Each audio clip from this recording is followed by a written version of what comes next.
ক্ষুদিরাম্মু কেমন হয়েছে বলো? এই যে সে বড়ি আর বেগুন,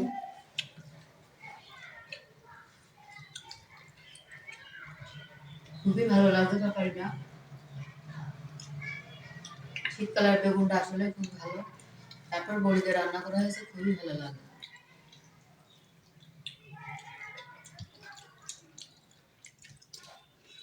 আপনারা শীতকালে বেশি বেশি সবজি খাবেন। অন্য সময় এত প্রকারের সবজি পাওয়া যায় না, শীতকালে যত প্রকার পাওয়া যায়। বেশি বেশি সবজি খাওয়া ভালো। আমাদের ভিডিওটি কেমন লাগলো অবশ্যই কমেন্ট করবেন, আর যারা এখন সাবস্ক্রাইব করেনি দয়া করে একটা সাবস্ক্রাইব করুন। যদি কেমন লাগছে বলো মা? আমার কাছে তো খুবই ভালো লাগছে। আপনারা বাসায় এগুলো বানিয়ে খাবেন, আপনাদের কাছে হয়তো ভালো লাগবে। আর আপনারা তো দেখলেনই আম্মু কি কষ্ট করে রান্না করে, এর জন্য একটা সাবস্ক্রাইব অবশ্যই করে দিবেন। আর আপনাদের ভালো ভালো কমেন্ট করার জন্য অসংখ্য ধন্যবাদ। আরো চেষ্টা করবেন ভালো করে করার জন্য, আরো বেশি বেশি কমেন্ট করার জন্য। হ্যাঁ।